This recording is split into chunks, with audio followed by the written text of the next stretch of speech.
Oke, jadi kita lihat ya situasi geopolitik di dunia sekarang. Ya kita tahu US dan Iran ini masih belum kunjung selesai. Dan di sini gue akan bilang ke kalian bahwa jangan untuk simpen cash. Ya, ini mungkin sedikit kalian bingung gitu ketika gue bilang jangan simpen cash. Tapi ini bukanlah opini dari gue pribadi ya. Ini opini dari Warren Buffett. Jadi tema hari ini adalah jangan simpen cash.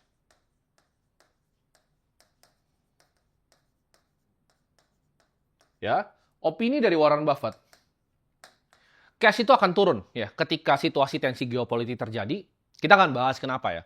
Karena negara itu akan cenderung untuk melakukan yang namanya inflasi. Kalau kita lihat nanti, gue akan tunjukin chartnya. Jadi M2 money supply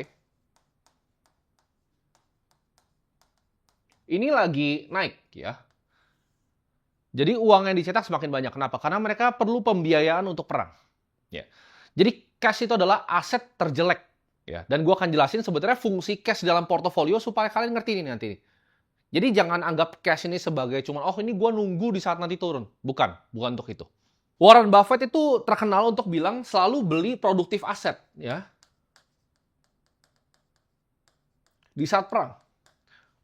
Yaitu seperti misalnya dibilang farmland, aset keras.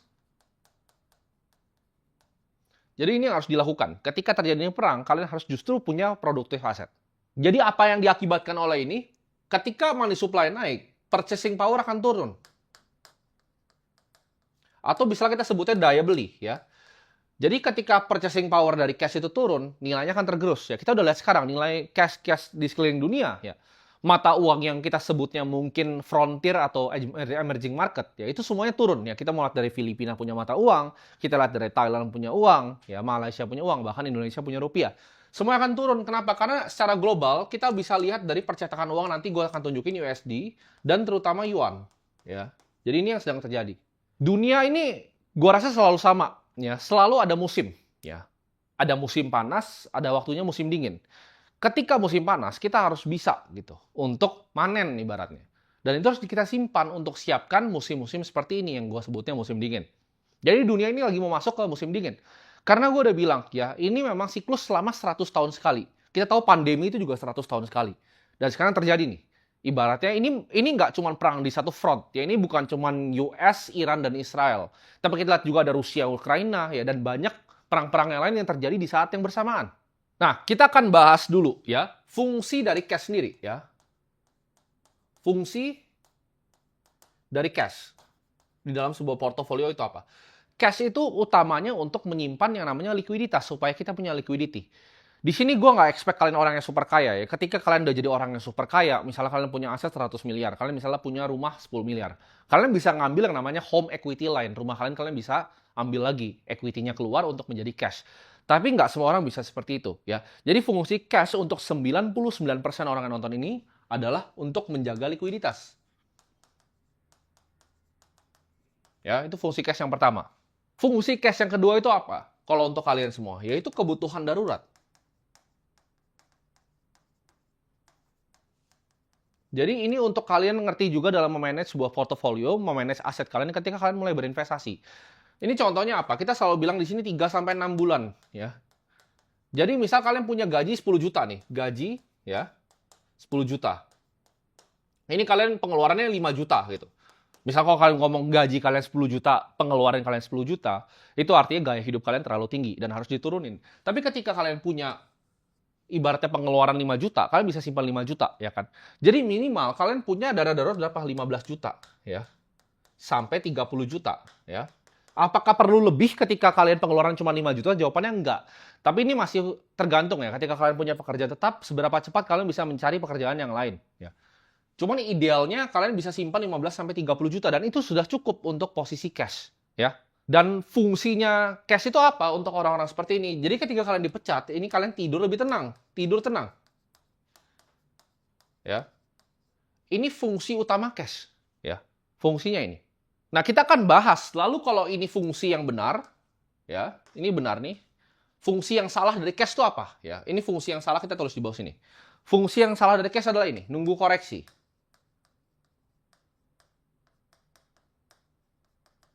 Kenapa? Karena kalau kalian adalah ekonom terjago di dunia sekalipun, tidak bisa kalian time the market, nanti akan gue jelaskan. Gitu. Kita ngomong by data, fakta, dan angka. Ya. Mau kalian time the best, kalian nggak akan bisa time the market. Kenapa? Karena ketika kalian nunggu koreksi, kalian kehilangan 20 hari terbaik dalam setahun di market, kalian kehilangan 50%. Ya. Dari total expected return yang kalian akan dapatkan. Ya. Jadi misalnya S&P itu bisa return 11% per tahunnya. Ketika kalian kehilangan 20 hari terbaik, returnnya akan hilang dalam 50%. Gitu, signifikan. Dan apakah kalian bisa time 20 hari terbaik? Gue rasa nggak mungkin. Gitu. Gue pun nggak bisa. Ya, dan ini nggak ada yang bisa. Makanya paling terkenal adalah time in the market. Waktu kalian di dalam market itu lebih baik dibanding waktu kalian nggak di dalam market. Ya, jadi pertanyaannya ketika kalian punya uang, ya ini udah tercapai dana daruratnya, kalian bisa tidur tenang, kalian punya likuiditas. Jawabannya adalah fungsi cash di portofolio kalian sudah cukup. Karena Warren Buffett pernah bilang di shareholder letter tahun 2013 ke istrinya, ya. Ketika Warren Buffett meninggal, dia suruh 90-10, ya.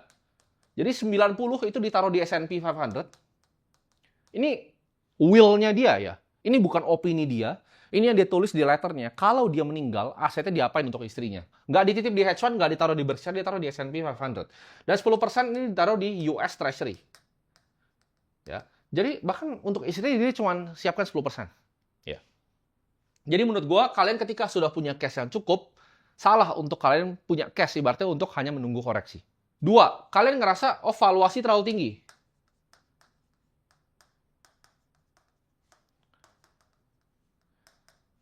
Memang kalau kita lihat S&P, kalian bisa pakai yang namanya CAPE ratio untuk tahu gitu kan, forward PE-nya berapa segala macam. Cuman kalian tuh bukan kebanyakan di sini 99% yang nonton. Itu bukan experience investor. Kalau kalian benar-benar ngerti gimana cara valuasi S&P 500, ya kalian udah nggak nonton ini gitu. Ya. Jawabannya kalian nggak bisa timing the market. Kalian nggak tahu kapan valuasi tinggi, kapan valuasi rendah. Jadi it's always better untuk put uang kalian untuk bekerja ya secara langsung. Dan ini juga ya, ini kesalahan besar nih, yaitu nunggu resesi terus.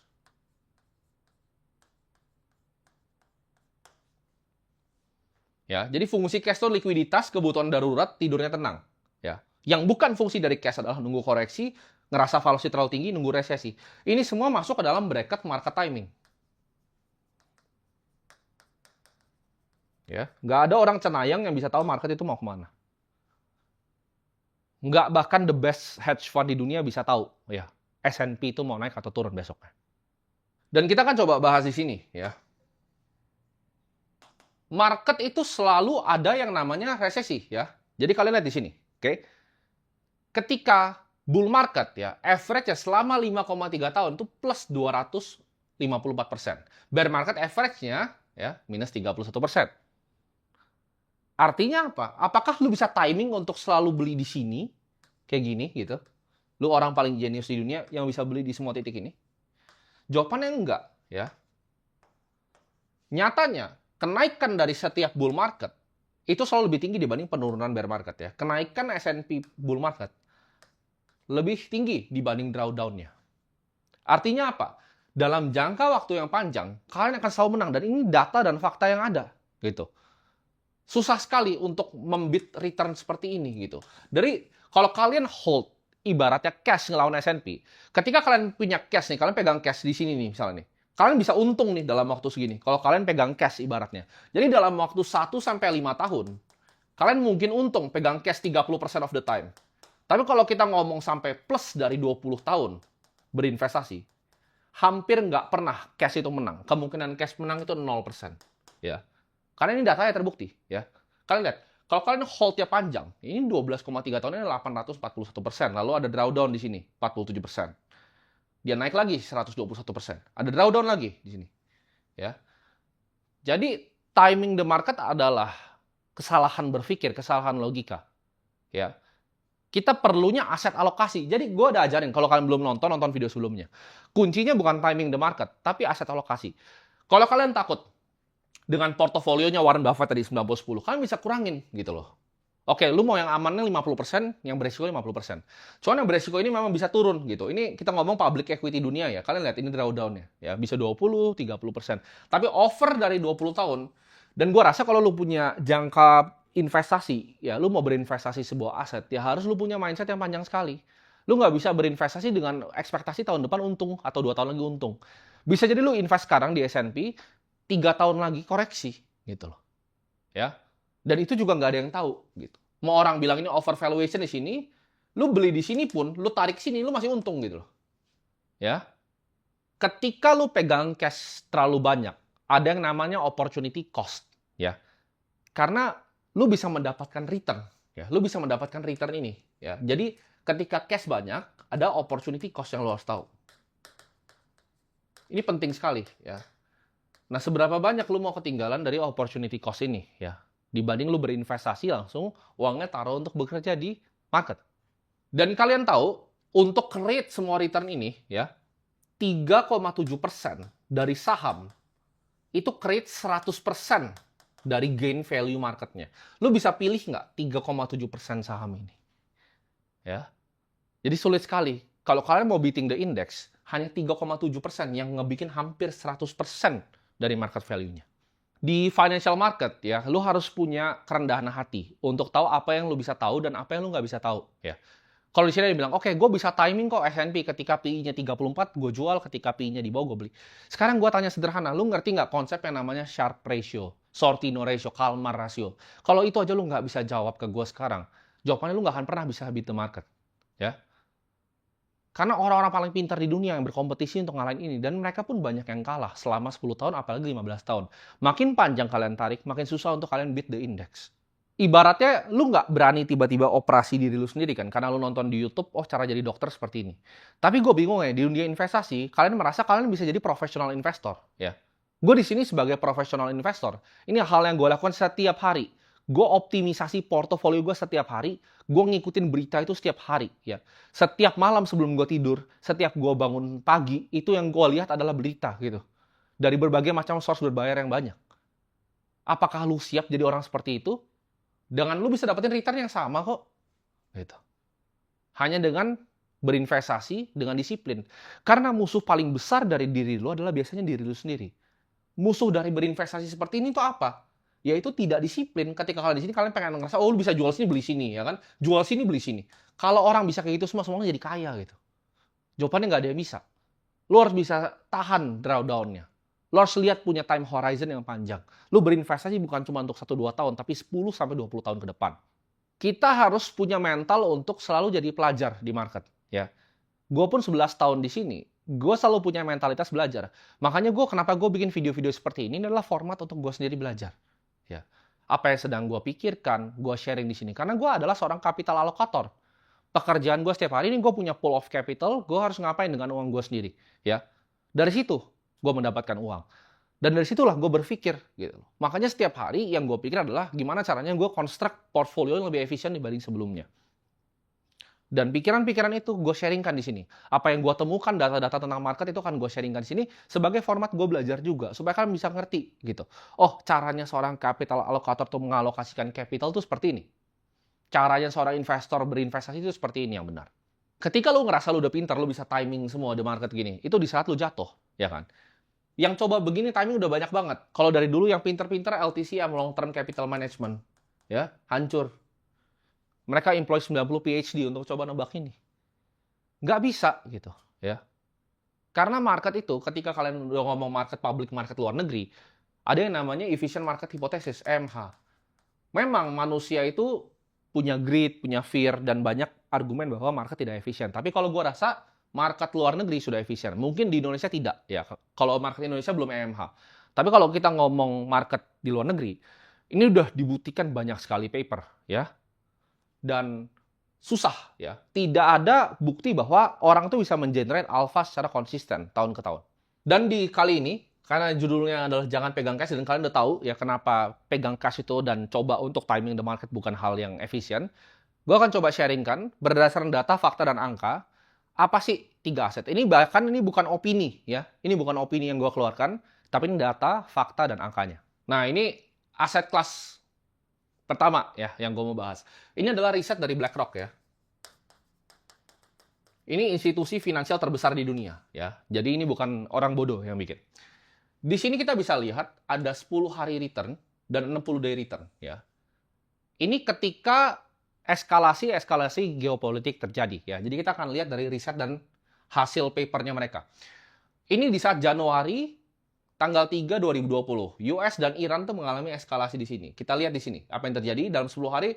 S&P 500 1%, gold 1%, dan Bitcoin itu 17%. Ya. Dan aset yang gue membahas di sini adalah Bitcoin.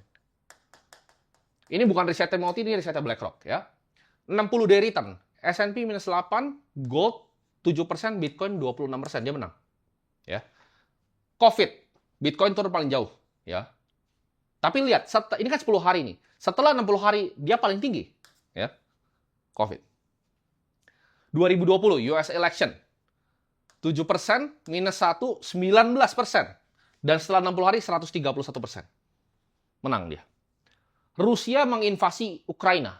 Ini perangnya waktu itu orang geger semuanya. Takut, kenapa? Karena waktu itu banyak sanctions yang keluar. Ketika oligarki Rusia itu lagi ngumpul, tiba-tiba yachtnya di London itu langsung disita. Gitu. Akhirnya banyak dari teman-teman Rusia di sini yang pindah kemana? Pindah ke Bali. Ya. Kita bisa lihat di sini juga, S&P return 0, 10 hari pertama 10% Bitcoin. Ya. 60 day, minus 2, dan 4%. Dia masih menang juga.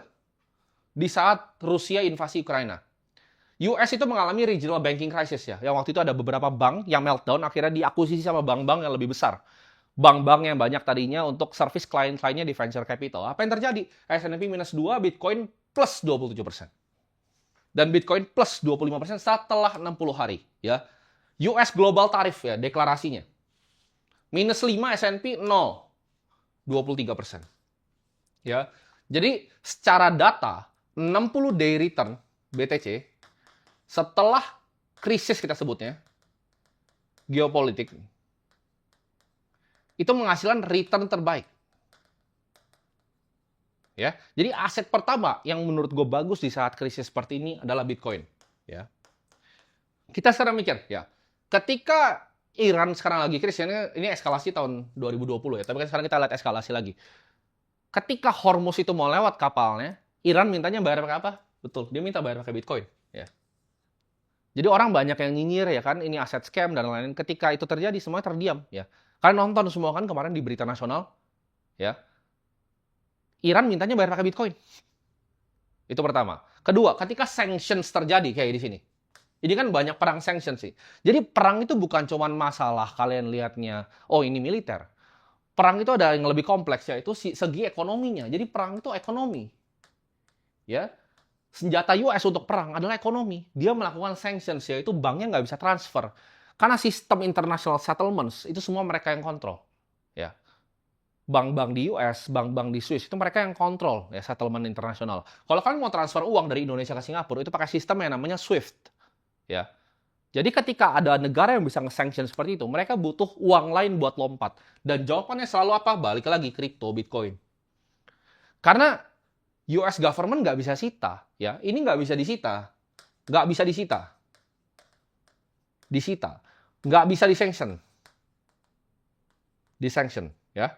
Dan Bitcoin itu adalah aset yang bisa cross border tanpa resiko fisik. Jadi dipakai ya di saat semua ini terjadi. Ini aset yang beneran dipakai. Dan kita lihat di saat perang, spending tuh gila sekali. Ya. Nanti kita akan lihat M2 money supply itu seperti apa. Oke, kita lihat di sini. Ya, ini adalah chart dari global M2 money supply. M2 money supply apa? Adalah jumlah yang beredar. Uang yang beredar, ini M2 global ya, ini bukan cuma US, tapi semua total uang yang dicetak. Kita bisa lihat ini adalah di garis yang putih ya, dan ini adalah indeks dari S&P 500. Jadi kalau kalian perhatikan ya, dari sejak 2018 bahkan dari sebelumnya ya. Kalau kita ngomong di sini dari 2016 ya. Ini mereka banyak tracking ya. Mereka mirip sekali. Jadi jumlah uang yang beredar dengan kenaikan indeks public equity di Amerika itu similar. Dan kalian perhatikan, ketika terjadi eskalasi ya, kalian lihat nih ya, COVID ya. Nah, lihat ya, perhatikan ya. COVID 2022 naik. Set.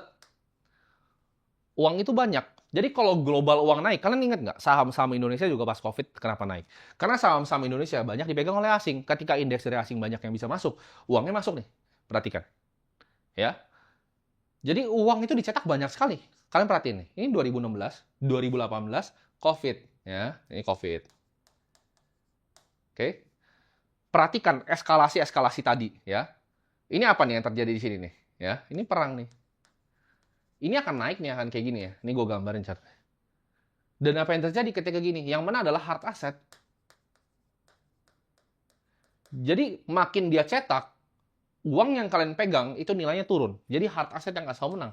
Makanya gue bilang Bitcoin akan menjadi pemenang di sini. Ya, karena dia punya supply cap di 21 juta. Sedangkan uang ini bebas dicetak. Kita bisa lihat nih, percetakan yang dari COVID sebanyak apa, dia stagnan lagi sampai sekitar di sini ya 2025. Lalu mereka mau perang karena mereka perlu cetak budget ya. Budgetnya di 2026 US itu keluarin duit ya sekitar 1 triliun dolar untuk Pentagon.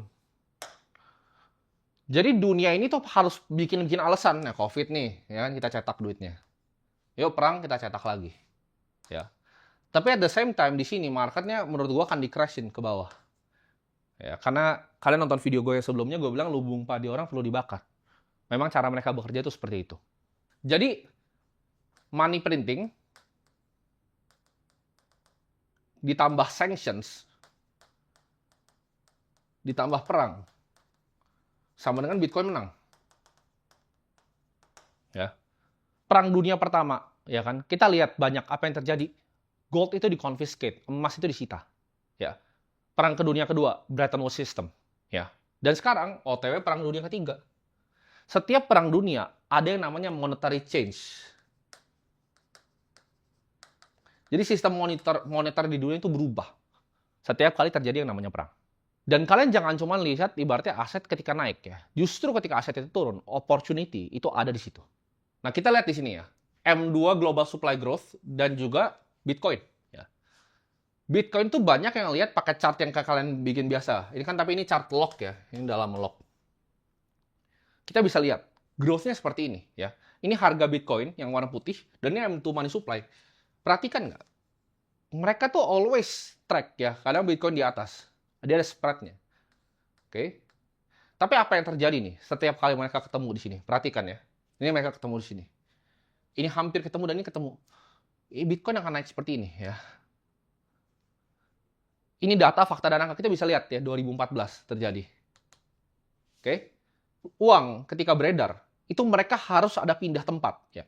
Kita tahu bahwa kalau kita gambarin aset kelas di dunia. Ada sekitar 300 triliun dolar di global bonds. Ya, ada sekitar 300 sampai 400 triliun di properti. Ada 110 di public equity. Dan Bitcoin berapa? Cuma 2 sampai 3 T kan rata-rata Bitcoin. Ya. Jadi kalau kita gambarin pie chart-nya, ini masih jauh sekali. Ini ada 300 di global bond, ada 300 di properti, ada 110 di public equity dan cuma 2 sampai 3 triliun dolar di Bitcoin. Kalian tahu nggak ya? Market nih, kita ngomong sebut mobil mewah ya, lukisan, jam tangan. Ini kita kategorin dalam nama collectibles. Ini marketnya 18,5 triliun dolar ya. Sedangkan Bitcoin itu cuma 2 sampai 3 triliun dolar. Jadi apa yang terjadi ketika dia money printingnya dia gas terus karena dia perlu spending ya. 2026 Pentagon spending 1 triliun dan kemarin terakhir gue dengar budgetnya mereka mau naikin ke 1,5 triliun by 2027 karena mereka mau perang. Ya. Ketika ini semua terjadi, apa yang terjadi? Money supply-nya naik, ya kan orang sanctionan Iran bilang bayar pakai Bitcoin, ya udah harganya cuma ada satu arah, dia akan naik, ya. Apakah sekarang, bulan depan, 3 bulan, gue nggak tahu dan gue nggak peduli. Cuman yang gue tahu 5 tahun dari sekarang harganya akan lebih mahal dibanding sekarang. Gitu. Jadi jangan cuma lihat aset itu ketika dia lagi tinggi, lagi naik nih. Kita ngomong 2022 kan Bitcoin di sini. 2018 dia lagi tinggi. Ya. 2022 ketika dia turun di sini 16.000 nih harganya, ya kan? Gue suruh lu pada beli. 2024 dia naik, ya kan? Dia peak nih di sekitar sini ya kan, 2025 mau Oktober, ya kan di 120. Sekarang dia di 70. Ketika turun ini justru opportunity-nya di sini gitu. Nanti dia akan sama lagi. Jadi ketika dia udah naik nanti di 150.000 suatu saat nanti kalian baru oh iya ya yang gue ngomong ini benar. Nah, jadi kita akan lihat nih apakah yang gue prediksi di hari ini akan terjadi di masa depan. Kalian ntar bisa balik lagi ke video ini. Apakah ketika money supply dia cetak terus Pentagon cetak segini Bitcoin naik nggak? Ya. Karena gue bilang tadi, uang itu ketika M2 dicetak, dia harus flow ke sini kan, global bond, equity, public equity, real estate, atau aset lain, atau collectibles nih.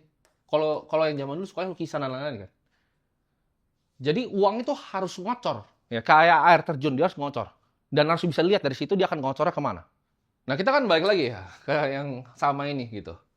Aset kedua yang terbaik, ini sebenarnya ada di sini ya. Aset pertama yang paling baik menurut gue Bitcoin. Aset kedua itu adalah gold. Ya. Kenapa? Karena di saat dia turun 19, dia turun 12. Perhatikan. 0 dia plus 2, minus 2 dia 10 ya. Walaupun nggak sebagus Bitcoin, tapi gold adalah ini aset yang oke juga nih. Kalian perhatikan ya. Dan ini favoritnya dari Ray Dalio. Gitu. Kenapa? Walaupun di Perang Dunia 1, Perang Dunia kedua banyak yang disita gold. Gold tetap jadi safe haven. Kenapa? Karena dia udah tahan ribuan tahun ya. Asetnya itu gold udah ribuan tahun. Ya. Jadi ketika aset itu udah lama, ada yang namanya Lindy effect. Lindy effect ini apa? Aset semakin lama bertahan, dia akan semakin lama lagi bertahannya. Ya.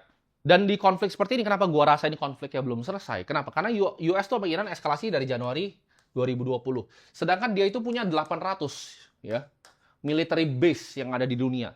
Ketika sebuah empire itu overextended, kita bisa lihat dari zaman dulu ya. Suez Canal ketika Inggris ya, dia terlalu overextended. VOC, Belanda, dia terlalu overextended. Roma, ketika dia terlalu overextended, militernya di mana-mana, kebanyakan itu di saat empire-nya jatuh. Dan gue lihat pattern yang sama di US.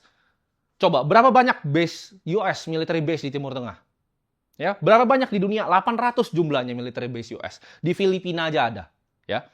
Pangkalan dia sampai di Australia itu juga ada. Jadi ketika dominan power-nya yaitu US itu melemah, kita lihat dunia ini kan berubah ya. Ada kekuatan-kekuatan baru. Ya, kekuatan baru adalah Rusia. Dia mengalami kemenangan di sini. Sibuk kan US sama Iran. Dia nggak bisa perang di banyak front.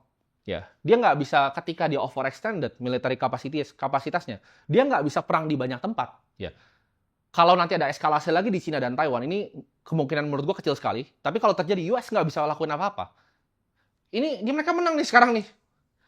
Dari 2022 dan lama loh perangnya. Ya, jadi jangan kira perang yang ini itu bahkan sebentar, yang sekarang 2026. Karena eskalasi udah dari 2020. Jadi menurut Ray Dalio akan ada debt, hutang, money printing, dan disorder. Ketika situasi geopolitik seperti ini terjadi, dan ini perangnya akan di banyak front. Ini biasa perang dunia mulainya seperti ini ya. Banyak perang di banyak front. Mereka coba menurut gue peace talk-nya kemana-mana bullshit. Akhirnya US kirim lagi kan kapal untuk jaga Hormuz sekarang.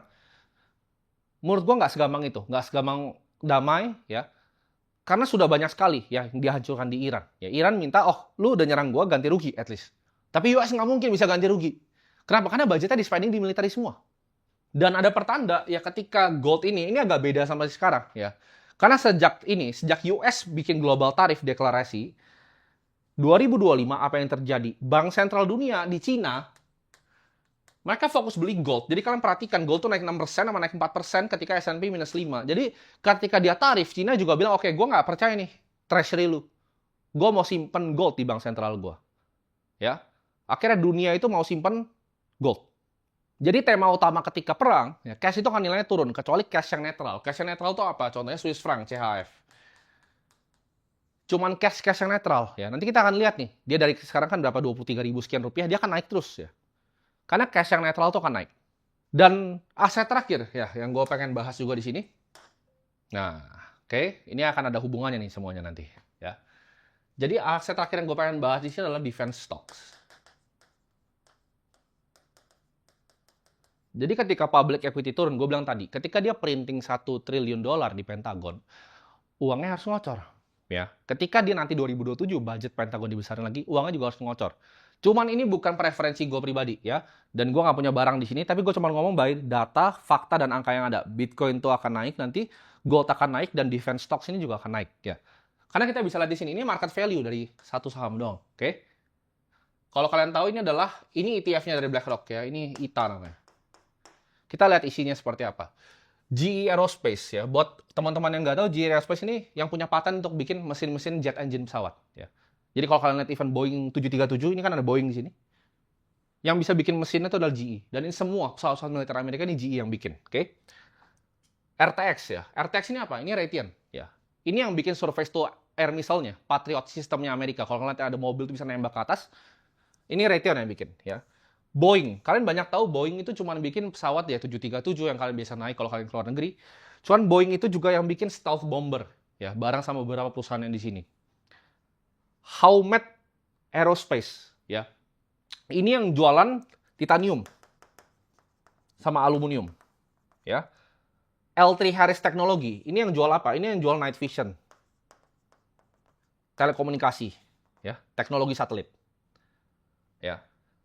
Transdime Group ini yang jual spare part untuk pesawat. Karena kalau kalian tahu, misalnya pesawat-pesawat US, ketika mereka mendarat di Timur Tengah, ketika mereka perangnya terus-terusan, ya selama sebulan, mereka itu butuh maintenance yang besar dan yang menang adalah Transdime Group ini. General Dynamics ini yang paling terkenal, dia bikin M1 Abrams tank. Ini yang bikin tank, ya. Dan yang paling terkenal kalian mungkin tahu Lockheed Martin. Kalau ini semua orang tahu, ya. Ini yang bikin jagoannya US, F-35, F-22, Black Hawk-nya helikopter. Ya, ini Lockheed Martin yang bikin. Northrop Grumman ini bareng sama Boeing. Mereka bikin stealth bomber. Dan Rocket Lab ini yang bikin roket untuk luncurin ground to satellite Amerika, ya. Jadi perusahaan-perusahaan ini, ya, yang akan mendapatkan uangnya. Kita bisa lihat by market value-nya. Kalian lihat nih, market value berapa besar uang yang ngucur di sini, ya. Semua ini uangnya ngucur. Jadi di saat terjadinya perang, ada yang untung, gitu. Ini didukung sama military industrial kompleksnya Amerika, ya. Jadi aset apa yang naik ketika perang? Ini yang naik. Kenapa? Karena uangnya tadi gue bilang, ketika mereka cetak perlu ngucur. Nah ngucurnya kalau ke public equity ngucur kemana? Ngucur ke sini, ya. Karena setiap kali ini ditembak jatuh, ya kalau bisa ditembak jatuh, Lockheed Martin akan bikin baru lagi. Ketika mereka perlu maintenance, ada perusahaan spare part-nya. Ketika mereka butuh bahan-bahannya, titanium, aluminium, ada yang bikin. Mereka butuh teknologi-teknologinya, ada yang bikin. Ya. Dan ini akan kira-kira dunia ke depannya, ini mungkin 3-5 tahun ini, perusahaan-perusahaan ini ya yang menguasai bursanya Amerika. Dan 3 aset ini kita lihat secara data, historis, dan fakta. Ya. Jadi yang menang di sini kita bisa lihat 1 adalah Bitcoin. 2 adalah gold. 3 adalah defense stocks. Tapi ini opini pribadi gue ya. Ini ada resiko di saat US kalah. Ya, that's why gue nggak bet di situ. Ya, karena menurut keyakinan gue, bukan US yang menang di perang ini. Bitcoin dan gold menurut gue akan jadi aset yang cukup. Ya, kenapa? Karena ini menurut gue dia overextended. Ya, persis kayak Roma, persis kayak Belanda, persis kayak Inggris. Ya. Sekarang perangnya di kanal mana? Kita lihat. Hormuz, ya kan? Strait of Hormuz. Dulu Inggris perangnya di mana? Di Suez. Mirip sekali, ya. Dan sejarah tuh gue selalu pelajari, sejarah selalu berulang. Ya. Jadi gue harap 2 aset ini bisa jadi bantalan portofolio kalian. Jadi misalnya kalian punya portofolio seperti ini ya misalnya. Kalian punya saham ya kan, kalian di Indonesia. Kalian punya cash ya kan, kalian punya gold. Ini bisa nih kalian selipin gini Bitcoin. Atau kalian potong lagi tambahin gold nih sini. Ya. Ini akan jadi posisi yang lebih aman ya dalam kita lewatin gejolak-gejolak perang ke depan. Karena menurut pandangan gue dan menurut keyakinan gue ini bukan perangnya sebentar. Ini perangnya akan panjang ya. Ini akan jadi war of attrition. Karena US memang kelihatan kuat sekarang. Tapi dia nggak bisa perang di semua front. Ya. Dia akan kewalahan. Ya. Karena dia harus mikir secara politis juga sekarang. Ini kan mereka udah mau cycle politiknya. Ya. Sedangkan negara-negara yang mereka perangin itu tidak ada mindset seperti itu. Jadi itu menurut gue akan jadi downfall dari US Empire. Dan kita lihat dunia akan transisi. Dan menurut gue ada monetary change nanti. Udah kelihatan kok. Ya. Lu mau lewat dari Hormuz, bayar kayak Bitcoin. Bukan USD lagi. Ya. Uang hanya akan jadi uang ketika semua orang percaya itu uang. Ada yang bilang, Bitcoin tapi nggak ada inline intrinsic karena dia nggak menggenerate yang namanya cash flow. Ya kan? Logika boomer seperti ini.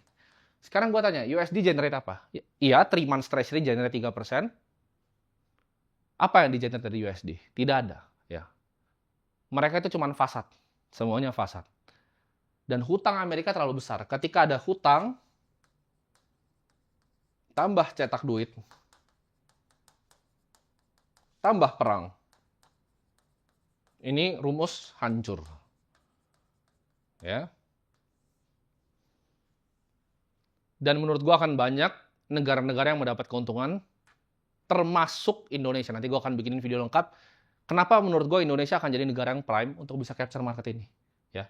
Kita lihat aja gerakan Cina sekarang. Ya. Ketika Dubai itu banyak orang yang kabur sekarang ke Thailand dan lain-lain, orang-orang di Dubai. Cina itu udah bikin satu tempat, kalian cari aja. Ya. Tropical, ya, ada pantainya, ada yacht-yachtnya. Nanti dia akan bikin itu jadi Dubai-nya versi Cina. Ya.